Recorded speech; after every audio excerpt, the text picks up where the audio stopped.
નમસ્કાર વિદ્યાર્થી મિત્રો, કોવિડ વેક્સિનેશનમાં થઈ રહેલા મહત્વના ફેરફાર વિશે આપને જણાવવા જઈ રહ્યો છું. જે ફેરફાર છે એની વાત કરતાં પહેલાં આપને એ જણાવવા માગું છું કે જેમ યુનિવર્સલ ઇમ્યુનાઇઝેશન પ્રોગ્રામ 1985માં જેની શરૂઆત થઈ એ વિશ્વનો સૌથી મોટો રસીકરણને લગતો પ્રોગ્રામ જે છે એ ભારતમાં ચાલે છે, અથવા તો વિશ્વનો સૌથી મોટો પબ્લિક હેલ્થ પ્રોગ્રામ જેને કહી શકાય, જાહેર આરોગ્યને લગતો પ્રોગ્રામ કહી શકાય એવો આપણો યુનિવર્સલ ઇમ્યુનાઇઝેશન પ્રોગ્રામ એટલે કે સાર્વત્રિક રસીકરણ કાર્યક્રમ જે છે એ વિશ્વનો સૌથી મોટો રસીકરણ કાર્યક્રમ છે. સાથે સાથે 2021થી શરૂ થયેલું આપણું કોવિડ વેક્સિનેશન અભિયાન જે છે એ પણ વિશ્વનું સૌથી મોટું અભિયાન છે. આટલા બધા ડોઝ અને એ પણ વિનામૂલ્યે અથવા તો રાહત દરે વિશ્વના કોઈ પણ દેશોમાં અપાયા નથી. તો એમના વિશે આપણે વાત કરીએ. આપ સૌ જાણો છો કે 2019માં ચાઇનાથી કોવિડની શરૂઆત થઈ. 2020માં જે છે એ ભારત સહિત વિશ્વના ઘણા બધા દેશોમાં આ બીમારી પ્રસરી, એટલા માટે એને પેન્ડેમિક એટલે કે વૈશ્વિક મહામારી તરીકે માર્ચ 2020માં જે છે WHO જાહેર કરી. ત્યારબાદ ભારતમાં કોવિડ સામે રક્ષણ આપતી રસી શોધવાની પૂરજોશમાં જે છે એ તૈયારી થઈ. એની લીડરશિપ જે છે એ આપણા માનનીય પ્રાઇમ મિનિસ્ટર કરતા હતા. અને આ જહેમતના અંતે 2020માં 2 સ્વદેશી વેક્સિન જે છે એ ભારતમાં શોધાય. એકનું નામ છે કોવિશિલ્ડ, બીજાનું નામ છે કોવેક્સિન. આપ સૌ જાણો છો કે જાન્યુઆરી 2021માં આ વેક્સિનને જે છે મંજૂરી આપી. ભારતમાં કોઈ પણ નવી દવા, કોઈ વેક્સિન, કોઈ કોસ્મેટિકની શોધ થાય તો એમને મંજૂરી આપે છે central drug standard and control ઓર્ગેનાઇઝેશનના વડા, જેની પોસ્ટ છે drug controller general of India. અને આ ડ્રગ કે વેક્સિનનું ટેસ્ટિંગ જે છે એ CDL એટલે કે સેન્ટ્રલ ડ્રગ લેબોરેટરીમાં એ થતું હોય છે. આ બધી બાબતો આપ જાણો છો કે કોવિશિલ્ડ જે છે એ જીવિત રસી છે. એમની શોધ serum institute of India limited Pune અને એસ્ટ્રોઝેનેકા એટલે કે સ્વીડનની એક વેક્સિન બનાવતી મોટી કંપની અને ઓક્સફર્ડ એટલે કે બ્રિટનની એક નામાંકિત યુનિવર્સિટી, આ ત્રણેયના સંયુક્ત પ્રયાસથી જે છે થઈ. સિરમની બનાવટ છે, ઓક્સફર્ડ અને એસ્ટ્રોઝેનેકાની ટેકનોલોજી છે. એવી સંપૂર્ણ સ્વદેશી વેક્સિન જેનું નામ છે કોવેક્સિન, જે મૃત વેક્સિન છે. કોવિડ માટે જવાબદાર વાયરસ SARS-CoV-2 એમને નિષ્ક્રિય કરી અને વેક્સિન બનાવવામાં આવે છે. એમની શોધ જે છે એ ભારત બાયોટેક હૈદરાબાદ અને ICMR Indian council of medical research, મિત્રો આ ફૂલ ફોર્મ આપણે લખાવ્યું હતું અને મુખ્ય સેવિકા એક્ઝામમાં આ પૂરું નામ જે છે એ પૂછાયું હતું. આપ સૌ જાણો છો, એટલે આવા જે કંઈ હું શબ્દો બોલું, જે કંઈ પૂરા નામ બોલું, જે કંઈ લખ્યા સિવાયની વધારાની માહિતી બોલું, એ મિત્રો ખાસ જે છે એ તમારા માઇન્ડમાં ફિક્સ થઈ જવી જોઈએ, કારણ કે આ બધી માહિતી ખાસ પૂછાતી હોય છે. તો મિત્રો, આ કોવેક્સિન એટલે કે કોવિડની મૃત વેક્સિનની શોધ જે છે ભારત બાયોટેક હૈદરાબાદ અને ICMRના સંયુક્ત પ્રયાસથી થઈ. ત્યારબાદ તાજેતરમાં આપ જાણો છો 2022થી જેની આપવાની શરૂઆત થઈ એવી કોર્બીવેક્સ નામની વેક્સિન જે છે એ કેવી છે તો કે રિકોમ્બિનન્ટ પ્રોટીન સબ યુનિટ કોવિડ વાયરસમાં રોગ માટે જવાબદાર જે સ્પાઇક પ્રોટીન હોય એ પ્રોટીનમાંથી બનાવવામાં આવેલી કોર્બીવેક્સ. આ કોર્બીવેક્સની શોધ જે છે એ બાયોલોજિકલ નામની હૈદરાબાદમાં આવેલી કંપનીએ શોધ કરી છે. મિત્રો, ભારતમાં અત્યારે કોવિશિલ્ડ, કોવેક્સિન અને કોર્બીવેક્સ આ ત્રણેય વેક્સિન જે છે આપવામાં આવે છે.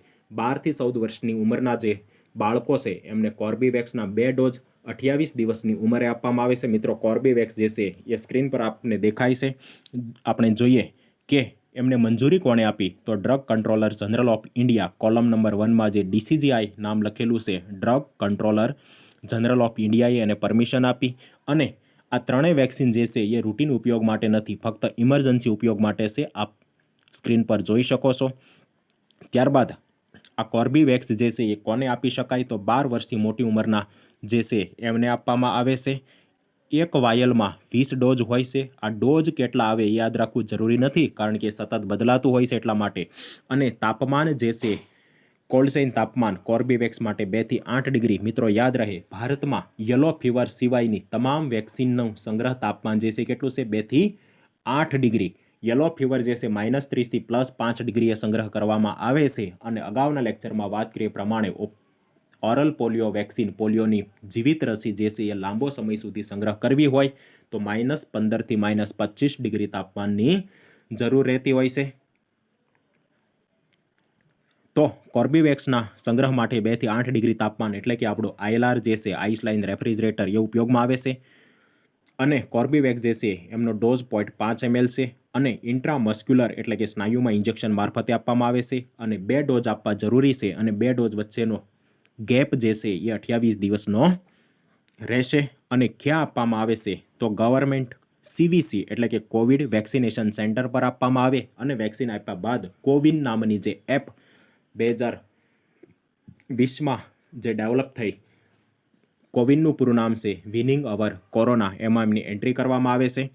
મિત્રો, હવે જે તાજેતરમાં જે ફેરફાર થયા એમના વિશે વાત કરું છું કે જેની હવે અમલવારી આવતીકાલથી થશે, બરાબર છે. ખાસ કરીને ફિલ્ડમાં પ્રેક્ટિકલી આમ તો જે છે ફેરફાર થઈ ચૂક્યો છે, અમલવારી હવે થવા જઈ રહી છે. એ કે અત્યાર સુધી પ્રિકોશન ડોઝ જે છે એ બીજો ડોઝ લીધા બાદ 39 વીક એટલે કે 9 મહિના બાદ આપવામાં આવતો હતો, પરંતુ નવા પરિપત્ર મુજબ જે છે એ બીજો ડોઝ લીધાના 6 મહિના બાદ એટલે કે 24 વીક બાદ જે છે એ આ પ્રિકોશન એટલે કે બૂસ્ટર ડોઝ લઈ શકાશે. મિત્રો, બરાબર યાદ રાખજો, આજથી અગાઉ બીજા ડોઝ અને ત્રીજા ડોઝ એટલે કે બીજા ડોઝ અને બૂસ્ટર ડોઝ વચ્ચેનો ગેપ હતો 9 મહિના યાની તો 39 વીક.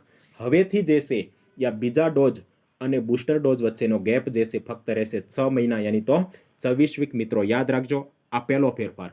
બીજો ફેરફાર જે છે એ જો અગાઉ પહેલો અને બીજો ડોઝ કોવેક્સિનનો લીધો હોય અને બૂસ્ટર ડોઝ જો કોવિશિલ્ડનો લેવામાં આવે તો એન્ટીબોડી ઉત્પાદન જે છે 6 થી 10 ગણું વધુ થાય છે. એટલા માટે કે જે અગાઉના ડોઝ કરતાં બૂસ્ટર ડોઝ અન્ય રસીનો આપવામાં આવે, ખાસ કરીને અગાઉના ડોઝમાં કોવેક્સિન લીધી હોય અને બૂસ્ટર ડોઝ કોવિશિલ્ડનો આપવામાં આવે તો 6 થી 10 ગણું વધુ રક્ષણ મળે છે. ત્રીજી વાત જે છે ફેરફાર એ ટૂંક સમયમાં 6 થી 12 વર્ષના બાળકો જેમને અત્યાર સુધી આપણે વેક્સિન નહોતા આપતા એમને જે છે એ આપણે કોર્બીવેક્સ અને કોવેક્સિન આ બંને વેક્સિન આપી શકાશે. ટૂંક સમયમાં એની શરૂઆત થશે અને કોવિડ વેક્સિનેશન સેન્ટર સાથે સાથે હરઘર દસ્તક ફેઝ 2માં જે છે ઘરે ઘરે જઈ અને આ બધી વેક્સિન જે છે એ આપવાની રહેશે. મિત્રો, આપ સૌ જાણો છો કે કોવિડ જેવી ભયંકર બીમારી પેન્ડેમિક સામે લડવા માટે જે છે એ આપણી પાસે સોશિયલ ડિસ્ટન્સ, માસ્ક, સેનિટાઈઝર અને વેક્સિન આ 4 જે છે અમોઘ શસ્ત્રો છે. તો આપ સૌ જે છે એ જેટલા પણ લોકો વેક્સિનથી વંચિત છે એમને વેક્સિન આપી અને કોવિડ સામે રક્ષિત કરશો એવી અભ્યર્થના. આશા છે કે કોર્બીવેક્સ જે નવી વેક્સિન છે એ શું છે, એનો ડોઝ કેટલો છે, એનું તાપમાન કઈ ડિગ્રીએ સંગ્રહ કરવામાં આવે છે, કયા રૂટથી આપવામાં આવે છે, કેટલા ડોઝ અને 2 ડોઝ વચ્ચેનું અંતર આપ સૌને સમજાયું હશે. સાથે સાથે બૂસ્ટર ડોઝના સમયગાળામાં જે ફેરફાર થયા છે એ પણ આપ સૌને સમજાઈ ગયા છે. મિત્રો, આપને એવું થતું છે કે આ ફેરફાર જે છે કોણ કરે છે, તો ફેરફાર કરનારી એક કેન્દ્ર સરકારની સંસ્થા છે જેનું નામ છે national technical advisory group on immunisation. National technical advisory group on immunisation, જેની શરૂઆત 2001માં થઈ અને સીએમસી વેલ્લોર ચેન્નઈમાં એમની મિટિંગ મળી હતી અને એમણે જે છે એ આ ફેરફારનું સજેશન કર્યું છે.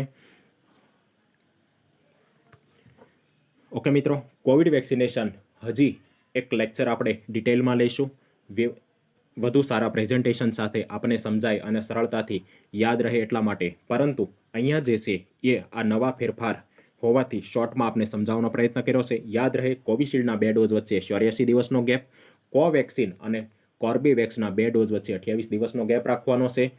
ડોઝ લીધાના 42 દિવસ બાદ જે છે એ સંપૂર્ણ પ્રોટેક્શન મળતું હોય છે, એ આપ સૌ જાણો છો.